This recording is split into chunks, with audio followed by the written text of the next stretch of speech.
Hey guys, Darren here. Welcome to Mayhem Country Living. Hope you guys are doing okay. It's been a while since I've done any videos. I've done a couple and then I've just deleted them and not really wanted to. Regardless, hanging out. I'm traveling out of town, and so you can see the hotel room behind me. We're in my Surviving in Alabama from my buddy Chris shirt, and this one is the only one I wear with a name on it, and the one from Salty Shellback. But I am rambling.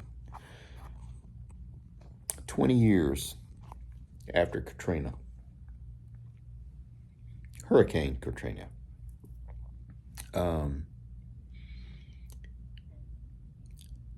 I was asked or invited by the Red Cross to participate in a disaster assessment crew immediately after Katrina. And I was in real estate, doing commercial and residential real estate at the time. I've always had a good head with numbers, and I can tell you, giving a baseline to a degree, value, price, and everything. Same thing I do now.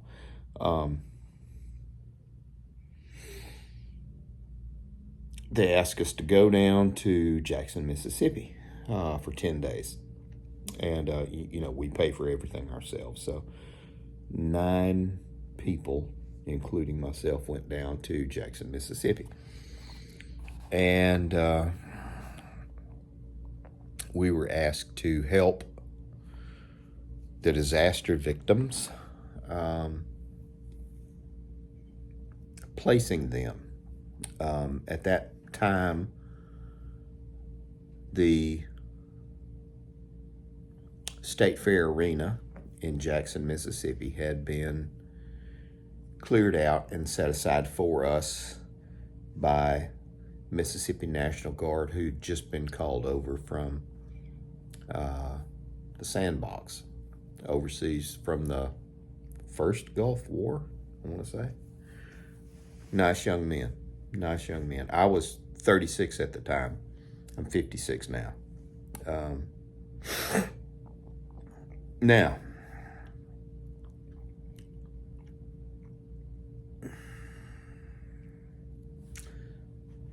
I have seen 22 dead people in my life.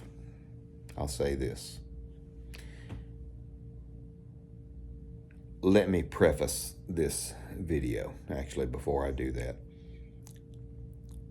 Kids don't really need to watch this. So if you or any of the people that do this watch my videos as far as like homeschooling stuff, you don't need to watch this. Kids don't need to watch this. I'll post that in the priors. Seen 22 dead people in my life. A lot of people. I've never been in the military.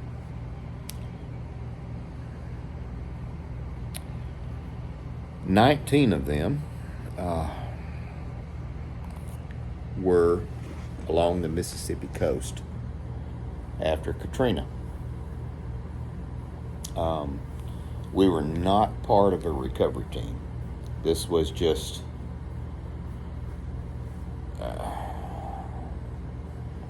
in random parts of bad luck, I would guess. In my head, I had planned this all out, and it would be seamless and smooth and flowed nicely, but I just can't. There's not a day goes by that I don't think about some of these people.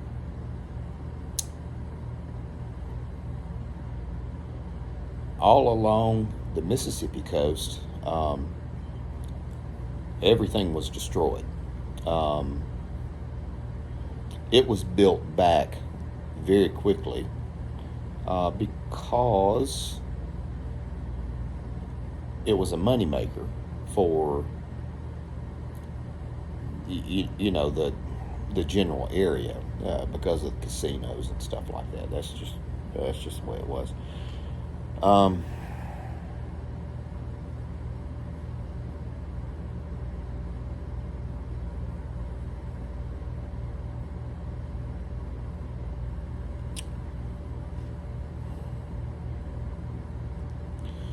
we were sent down. We were asked to volunteer by the Red Cross, and they said it was going to be up to a 15-day event for us. And we left from Birmingham, went to different parts of Mississippi, all along the Gulf Coast, and then finally ended up in the Jacksonville area, the State Fair Arena, and some of the little trashy hotels outside of there. During that time, we stayed in the basements of Baptist churches, or churches. Most of them were Southern Baptist churches, and they fed us while we were doing aid and estimating cost damages and generating numbers to give checks to relief victims. That's what we did.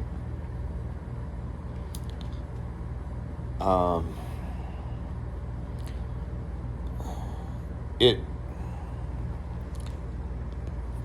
again, I did have this planned out really nicely, and to poke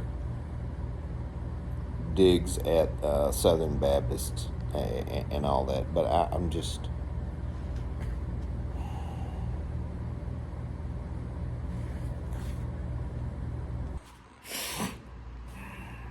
Hey guys, Darren here. Welcome to Mayhem Country Living. Hope you guys are doing okay. Yes, it has been a little bit since I have posted a video. My apologies. I'm sorry about that. A lot of life has been happening. But I'm sitting here in a hotel traveling out of town. I'm wearing my Surviving in Alabama shirt. And that's about the only shirt I wear with names on it, other than my Salty Shellback shirt. Thank you guys. I hope you're doing well. 20 years since Hurricane Katrina, and they are still cleaning up. FEMA's still probably down there. I would like to tell you a little bit about my experiences with Hurricane Katrina, my experiences with the Red Cross, and FEMA.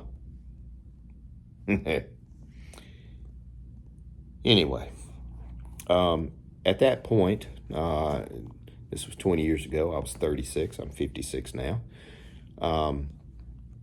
I was a real estate. I was in real estate, commercial and residential real estate, and I was one of the gifted people who could. You give me numbers, I can spit out values and stuff like that pretty well. I still do that to this day. I just do it in a different field, in predictive analysis. The Red Cross contacted us and asked us to go down to Jackson, Mississippi, in that area. Roundabout, think, I don't know, 40, 50 miles in that area. And give ideas, estimates of value to structures and places of business, stuff like that, and let them know. It was called a disaster assessment group.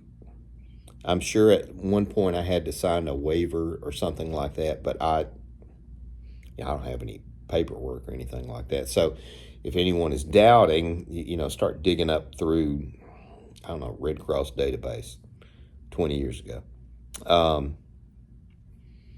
There were 9 of us. We went down and started looking around, and we went in the long circuitous route. We stayed in a lot of churches, slept in a lot of churches in the basements, and this was one thing that really reinforced my ideas of prepping. And slept in a lot of churches in the basement. Southern Baptist fed us a lot of chicken breasts. They seem to cook chicken breast a lot.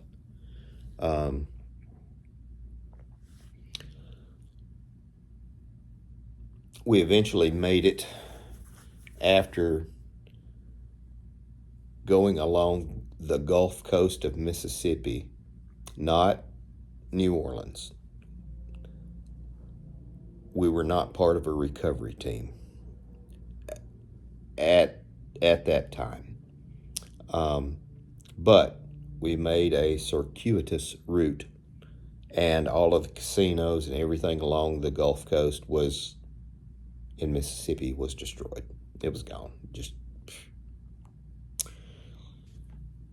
We eventually made it to the Jackson,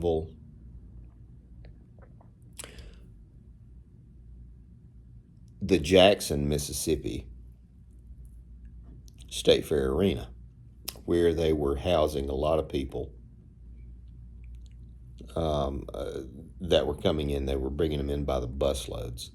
And so we were checking, investigating, and issuing checks to some people. Had a hardened laptop, and I had a squad of Mississippi National Guards that followed me everywhere.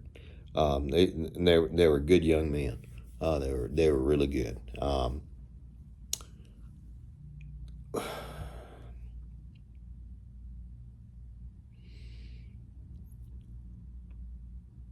Prior to that, they would take us out into the rural areas to look at a building or a house or a community that the water had, the flood or the wind had destroyed. And you would see a lot of things that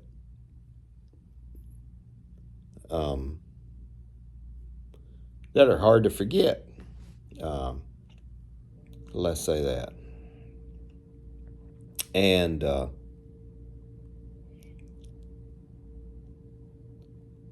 eventually, after about 5 or 6 days of that, going out and, talking to someone, marking things. We did not mark anything ourselves, but we would talk to the people, and they would mark everything, and then they would take notes on their, hardened laptops and as to values, costs, and all that stuff. And we would go back again on a long route, and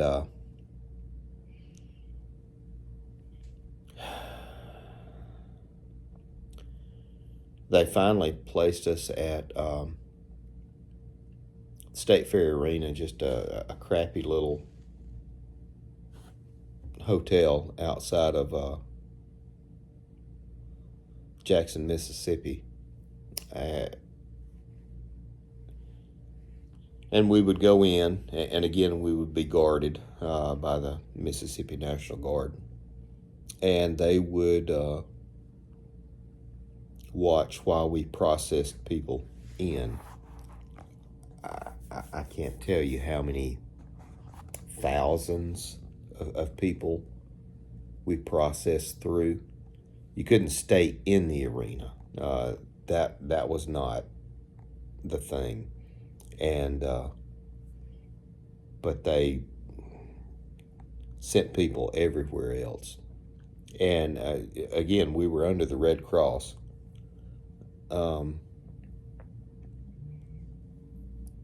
It was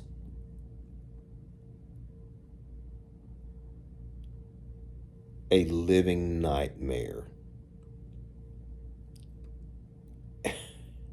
That's the only way I can put it. And I wasn't involved in it other than putting myself there. And these poor people were living through it. I remember people coming through. There was a guy, Mr. Leonard. He was blind, physically impaired. He had a viewer at home when he had power, and he could see to read his newspaper, stuff like that, read books, and watch the TV, with a viewer. And he had been dropped off by volunteers or something like that. And then while he was there at the arena, the gangs, whatever gang, call them whatever, they're all the same, robbed him and left him with nothing but a magnifying glass. Mr. Leonard. And so Mr. Leonard came in, and I was talking to him, and of course it's not his name. And Mr. Leonard and I were talking, and he was telling me about his grandkids and his granddaughter. During the floodwaters when it came up, he heard her crying while she was washed away. He couldn't see, he's blind. And his daughter, and it was just him and I think a couple of nephews, but little kids, not 10 or 11. And had his magnifying glass. That was it. Because they robbed him. They stole everything. Even after he was evacuated, they stole everything.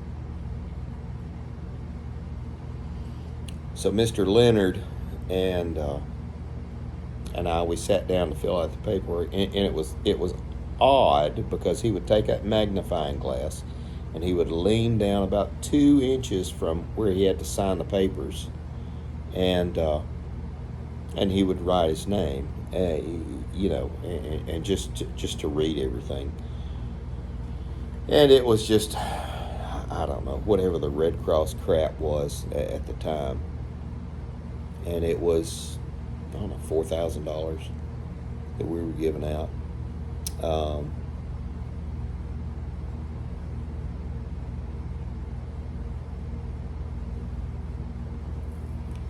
And then they put him somewhere overnight and then send him somewhere out of state.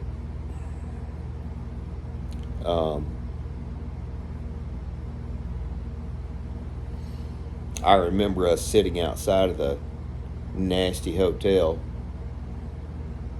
Nah, I'm not even going to tell that story.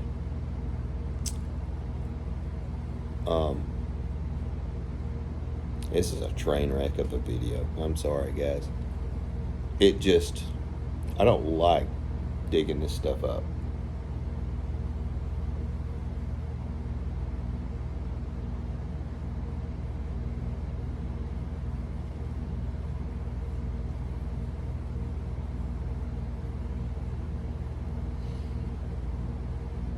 When we finished with our 10-day stint with the Red Cross, they said, in addition to everything else, they said, Mr. Taylor, you did really well, and we think you would do excellent, and we would be more than happy to give you training, to pay for your training. And I don't know what that involved, but they said, would you be interested in taking some training courses after this and doing recovery? You guys know what recovery is. And I said, there's no way in hell I would ever do anything with you. You being the American Red Cross. No way. There's no way. Um, because the mismanagement was incredible. The only thing that kept us from being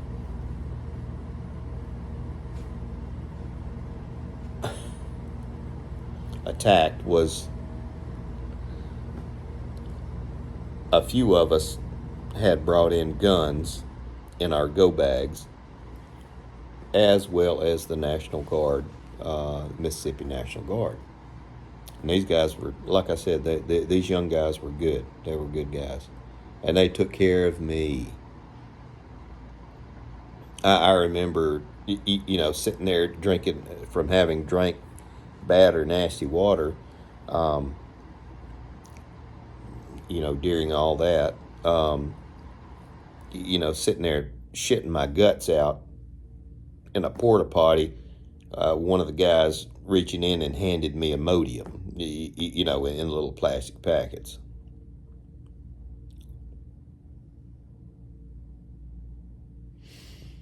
And I said, no, thank you to the American Red Cross.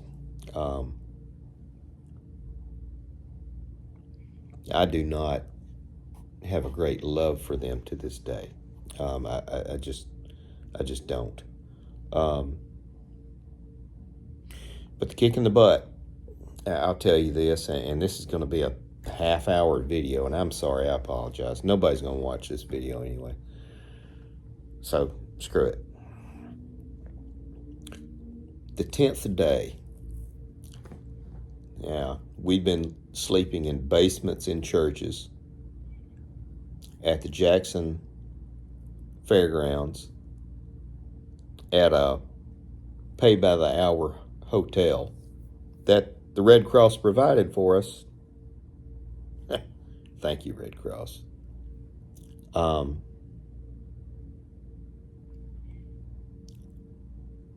We were sitting in a restaurant about,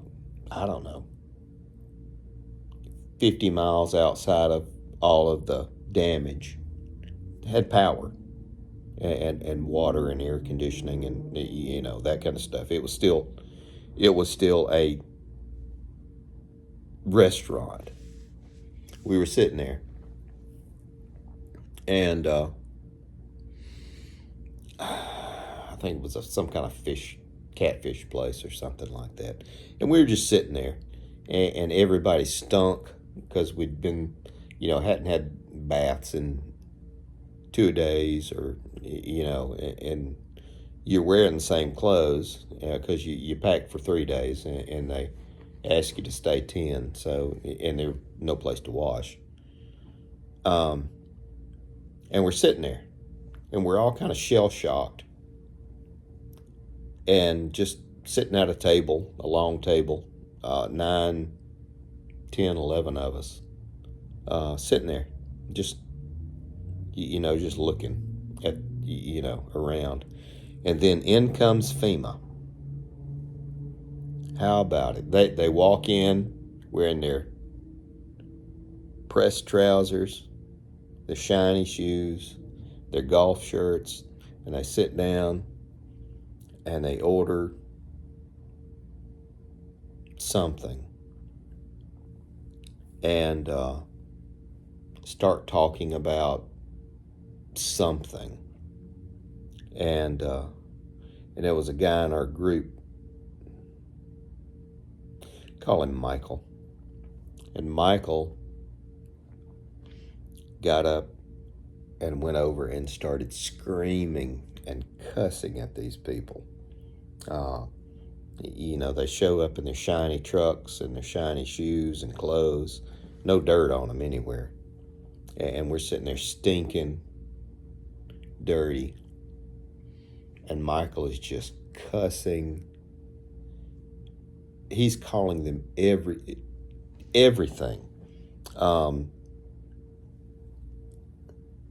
And they just look at, and they don't try to defend themselves. They look at him and look down, because they look at us, and the rest of us are ready to do whatever.